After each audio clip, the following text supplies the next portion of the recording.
Hello guys, അപ്പം നമ്മൾ വന്നിട്ടുള്ളത് ഒരു മിനി കുക്കിംഗ് വീഡിയോ ആയിട്ടാണ്. അപ്പം ഗായ്സ് ചോറൊക്കെ ആയി തിളച്ച് വന്നിട്ടുണ്ട്.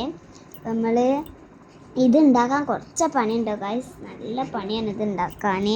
അപ്പോഴത്തേന് നമ്മൾ ചോറ് വെന്ത് തിളച്ച് വന്നപ്പോൾ നമ്മളൊരു ഇല എടുത്ത് കൊടുന്ന് അത് കേക്ക് കുത്തി ആക്കിയിട്ട് ചോറ് ഓട്ടപാത്രം ആക്കി മാറ്റിയിട്ടുണ്ട്. അത് നമ്മൾ അതിൽ ചോറ് ഊറ്റി വെച്ച് ഇങ്ങോട്ട് അതിന് ശേഷം പപ്പടം പൊരിച്ചു. പിന്നെ നമ്മൾ ചീര ഉപ്പേരി ഉണ്ടാക്കി. അതൊന്നും നമ്മൾ വീഡിയോയിൽ ചീരൻ്റെ എടുക്കാൻ മറന്നാണ് കേട്ടോ ഗൈസ്. ചോറ് ഇതാ പാത്രത്തിൽ ഇലയൊക്കെ കൊട്ടിയിട്ടുണ്ട്. ചോറ് ഫുള്ളും കൊട്ടുകയാണ് ഗൈസ്. അതിന് ശേഷം നമ്മൾ പപ്പടം ഇട്ടെടുക്കുന്നു, പപ്പടം ഇടുന്നു. അടുത്തത് അത് കഴിഞ്ഞിട്ട് ചീര ഉപ്പേരി ഇടുന്നു. അപ്പോൾ ഗായ്സ് ഇത് ഉണ്ടാക്കാൻ കുറച്ച് പണിയുണ്ട് ഗായ്സ്.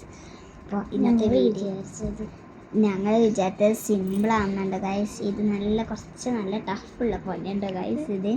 അപ്പോൾ ഇന്നത്തെ വീഡിയോ ഇത്രേ ഉള്ളൂ. ബായ്.